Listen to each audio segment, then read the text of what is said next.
दिनांक 20 ऑगस्ट 2024 रोजी रात्री 8 वाजण्याच्या सुमारास दहिवडीमधील सिद्धनाथ मंदिराजवळ व्यायामशाळेमध्ये सोमनाथ लहू चव्हाण आणि त्याचा मित्र दयासागर चंद्रकांत गलंडे व्यायाम करत असताना कोंदवले येथील लखन पाटोळे, रोहित जाधव, खाशा रणपिसे, गुरुराज माने, प्रसाद माने, चैतन्य माने आणि किरण माने यांनी त्यांच्या साथीदारांसह या दोघांवर हल्ला चढवला।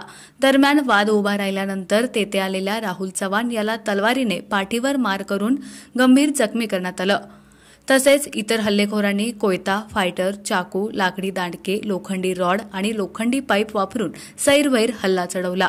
त्यामुळे सोमनाथ चव्हाण, शुभम जाधव, सूरज चव्हाण, जीवन जाधव, राहुल चव्हाण, दयासागर गलंडे, कुंदन चव्हाण आणि रामा पाटोळे हे जखमी झाले असून त्याबाबत सोमनाथ चव्हाण यांनी दहिवडी पोलीस ठाण्यात 7 जणांविरुद्ध तक्रार दाखल केली। या प्रकरणाचा पुढील तपास सहाय्यक पोलीस निरीक्षक अक्षय सोनवणे यांच्या मार्गदर्शनाखाली PSI गुलाब दोलताडे करीत आहेत। आवाज न्यूजसाठी एकनाथ वाघमोडे, दहिवडी।